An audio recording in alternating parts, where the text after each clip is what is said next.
Have you heard or seen the recent New York Times article about President Trump's executive order targeting DEI programs? Oh my. It's creating waves and not the good kind.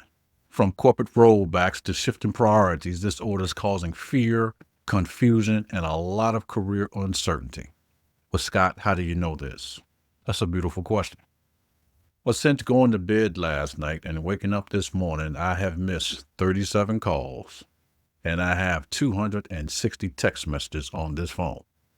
Now, this phone is like Batman's red phone, the direct line to Batman. Mm-hmm. Yes. I typically don't get that level of messaging unless it's a holiday or it's my birthday or I just did some speaking event at some major conference or something like that. So this is creating major waves. So if you want the persons that call and text me, I'm going to do a Zoom call today so I can answer all your questions. Keep it in mind, I am not in the Oval Office. My office is actually rectangle, but I will do my best to answer your questions. And if you happen to miss that Zoom call, I'm going to schedule some time in a challenge next week so that we can talk about this particular issue as well. So no problems there. But here's the thing. Both Agile and humanity as a whole are built to navigate uncertainty. It's our resilience that keep us moving forward and thriving. Here's the deal. Whether this directly impacts you or not, it's a wake-up call for all of us to take charge of our careers like never before. It's a call to upgrade your skill sets like never before, to earn like never before so that you can fill your bank account like never before and invest like never, ever before. Why? Because the only way to make your family super great is to take control of what you can starting right now. I'm your Scrum and Money Advancement Coach, Scott Adams. In this special Scrum Academy episode, we're unpacking the highlights of this game-changing executive order. I'll provide commentaries. I'll walk you through the article, breaking down what it means for you, your job, your opportunities, and your career future. And to top it all off, I will give you 4 actionable steps you can start implementing today to secure your path forward.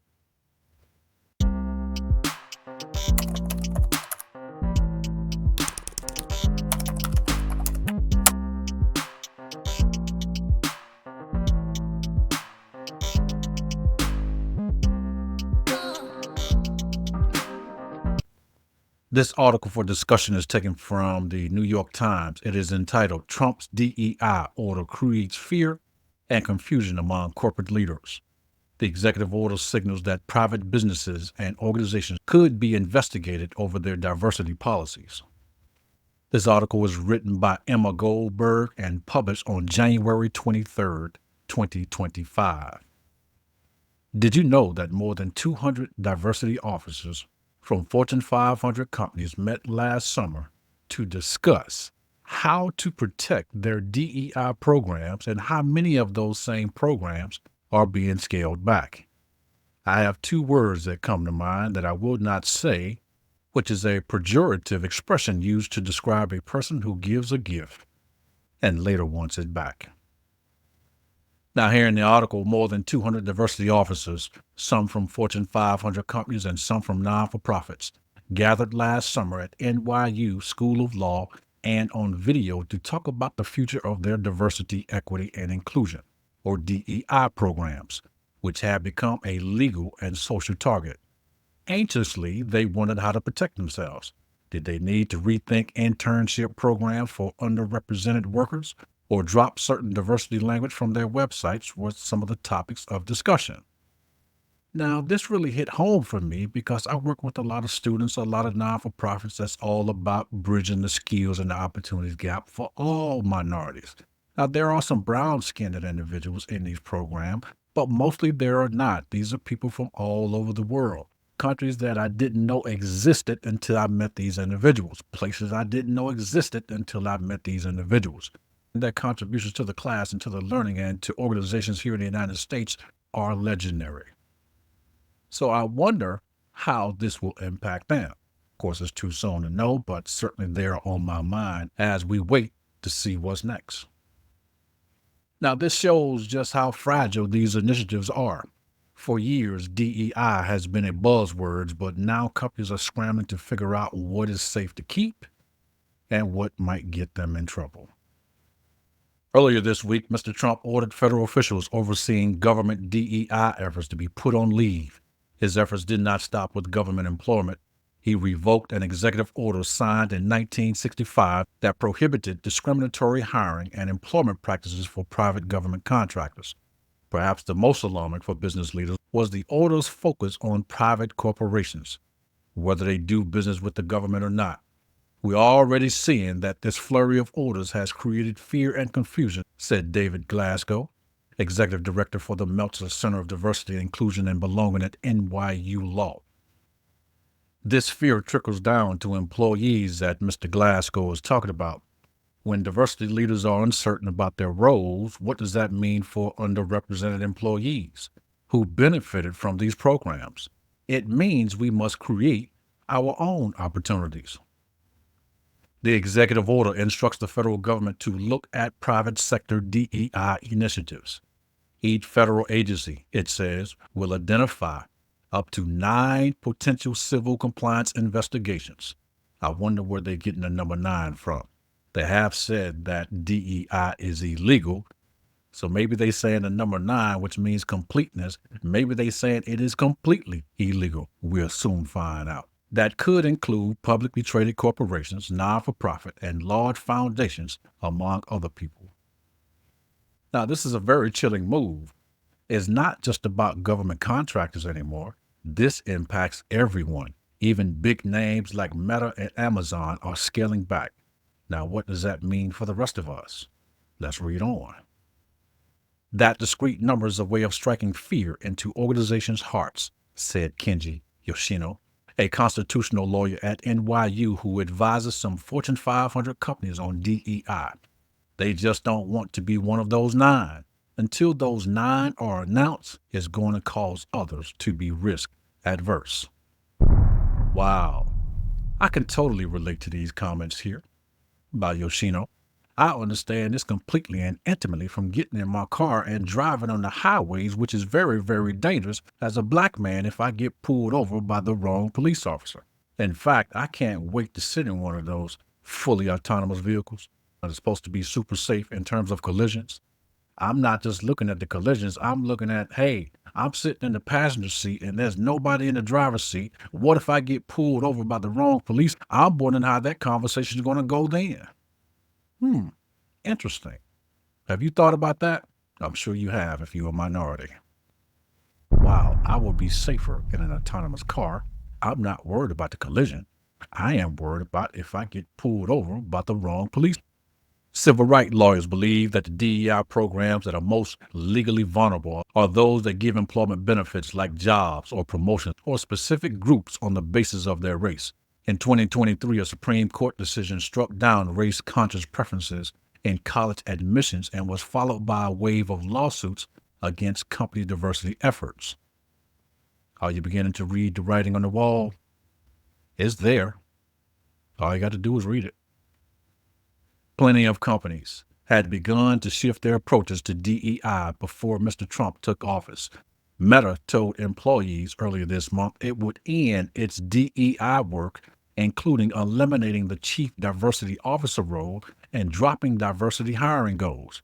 Tractor Supply, John Deere, and Harley-Davidson retreated on DEI too. Amazon recently scaled back some of its diversity programming too, with the vice president, Candy Castleberry, writing in a memo to staff in December, "We've been winding down outdated programs and materials." Like what? As you can see, the writing on the wall is very, very clear. Corporations are shifting priorities and we need to shift ours too. Instead of waiting for opportunities to trickle down, we need to position ourselves as indispensable assets. Some companies, including Walmart, said they would stop sharing data with the Human Rights Campaign, a nonprofit that tracks corporate LGBTQ policies.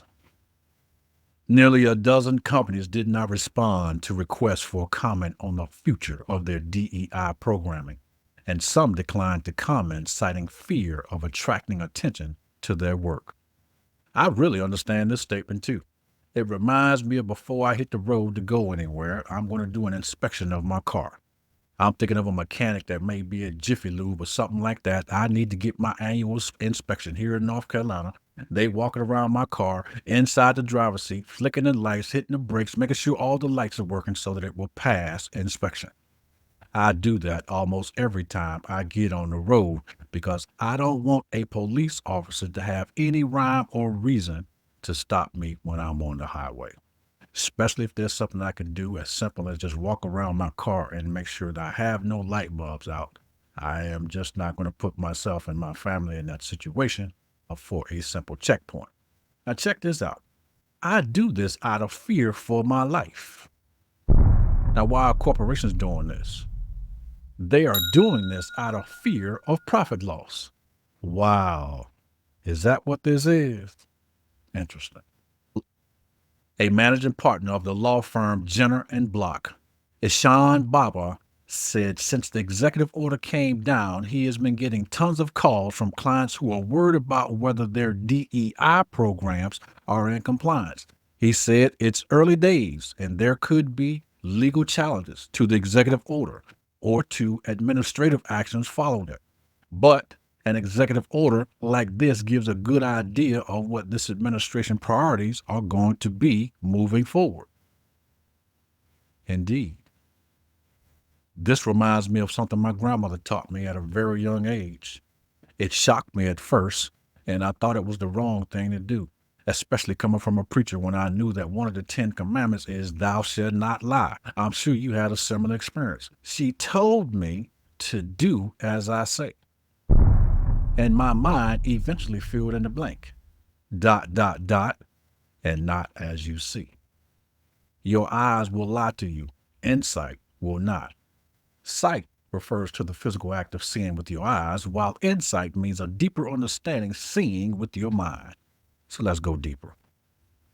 The White House did not respond to a request for comment, but the text of the executive order condemned illegal DEI policies. Okay. Are you surprised?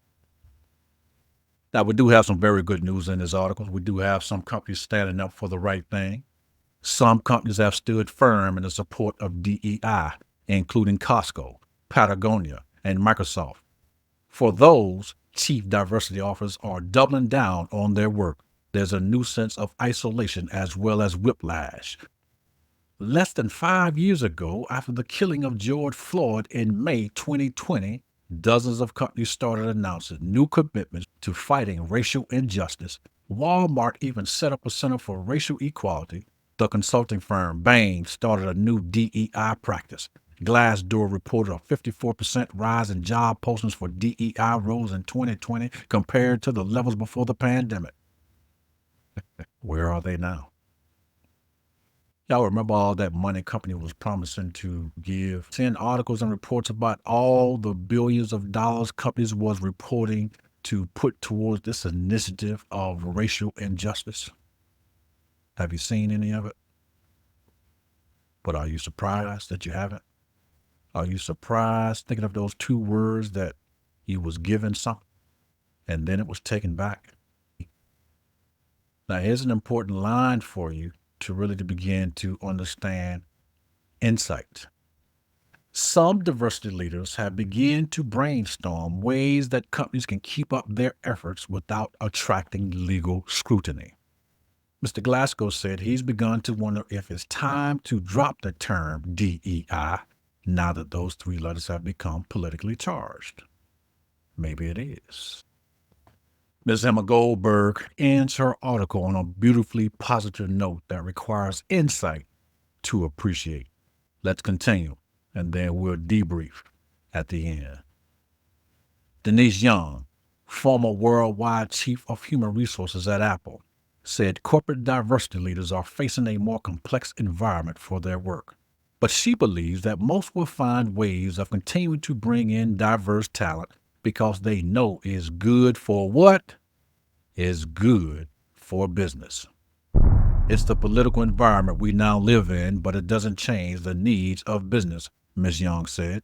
Talent comes in every shape of human existence.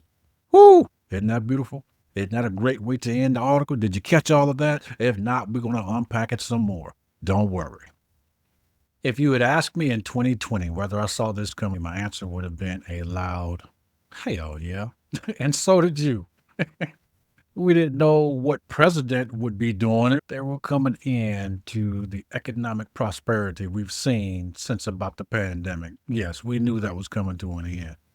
I saw it, and so did many others.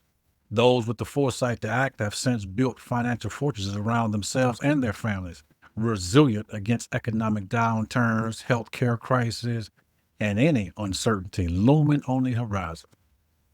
Because while all this was happening, we was laser focused on getting it, building that financial fortress. Notice you didn't hear about Grand Scrum Master Scott prior to what, 2023? After I went and made my freak you money. Exactly. I know hundreds of Scrum millionaires who have taken these steps, and many prefer to remain under the radar. And I get it. I would prefer the same. But here's the thing. Who's going to be there for you if you don't step up now? Who's going to cut through the nonsense and give you the real story, not some show you how smart I am, show you how good I am? I don't care about none of that. No. Here to help you get to where it is you want to go. That's why I continue to share my story and talk about the outstanding overachieving 8.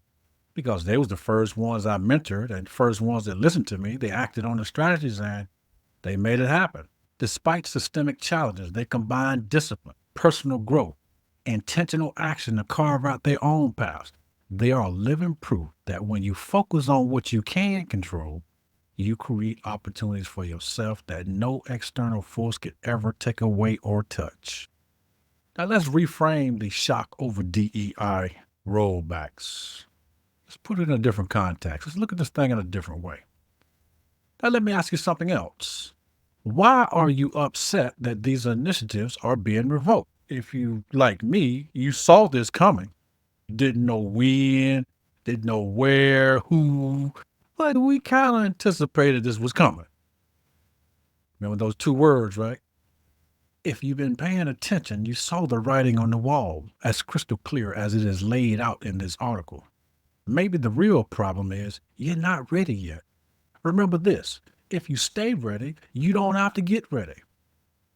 While external systems, be it government or whatever, they may shift and evolve, the real question is, are you waiting for change to happen? Or are you building the skills and the strategies you need to thrive regardless of the circumstances? Here's a hard truth that I want you to reflect on, inspired by a timeless quote from Jim Rohn.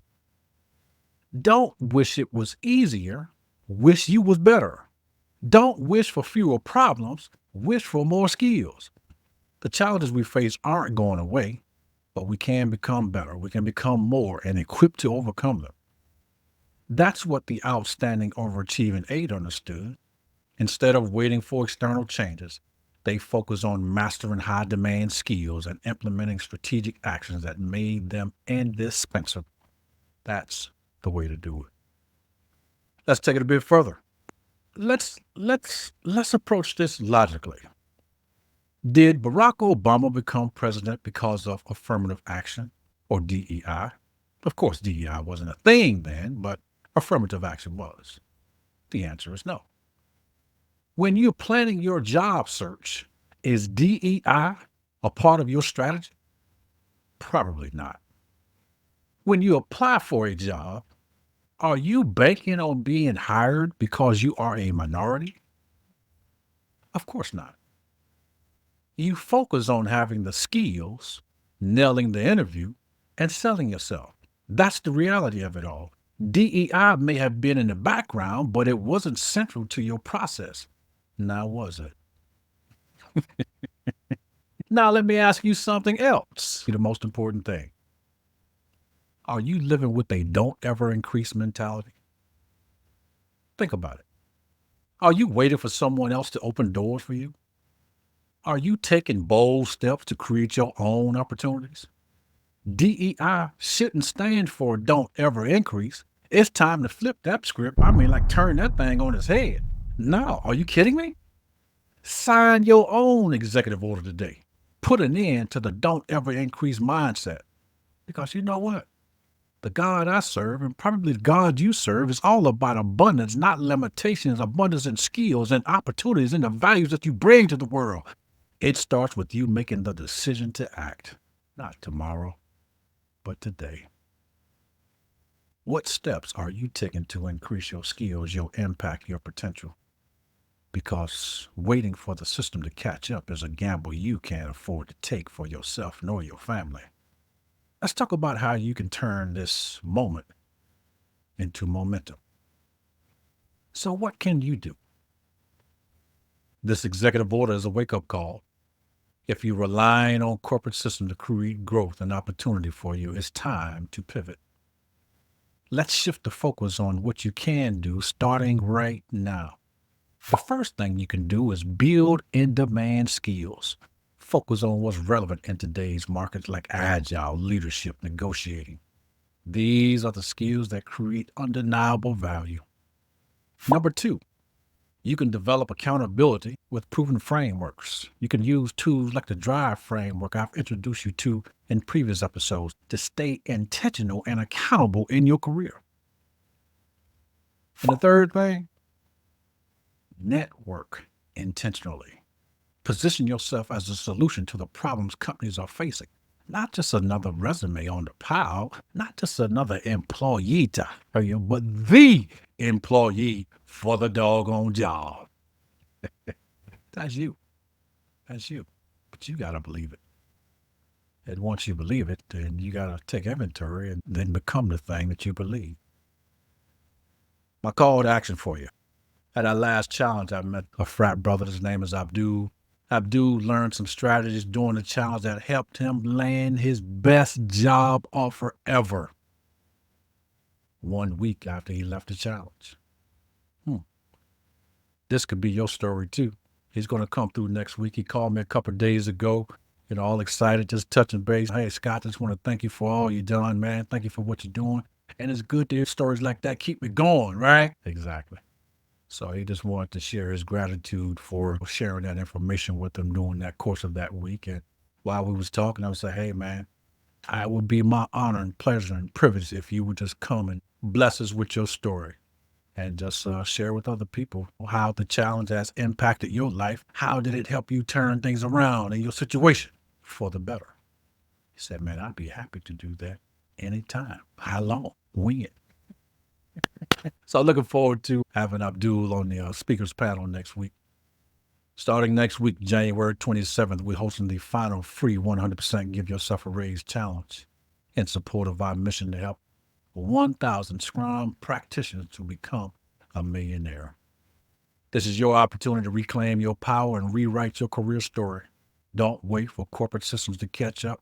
Take control and build your own momentum.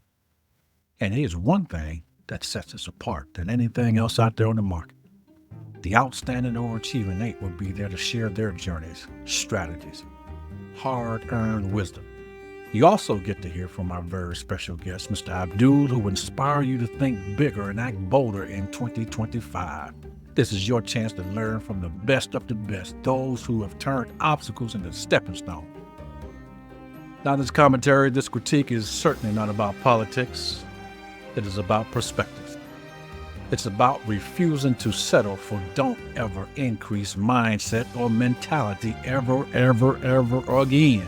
The truth is, abundance is out there for those who seek it. The question is, are you ready to act, to grow, to claim what's already yours? Let's make this year you write your own story of abundance and success. Fear, false evidence appearing real. And confusion don't have to define your path. This is your moment to rise above the noise and take ownership of your future. Your career is the most important project you will ever manage in your life. And we only got one. Let's make it legendary. Please like this video, subscribe, hit that notification bell, send this to everybody you're thinking of right now. It is time to take control of your future and your destiny. The system ain't gonna help you. What's your take on this executive order?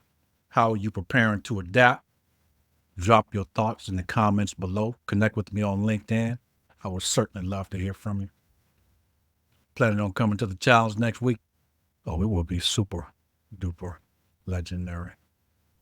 I'm thinking about Nat King Cole right now. And it's not even Christmas time. It will definitely be unforgettable and definitely impactful. I see you there. Have an amazing day.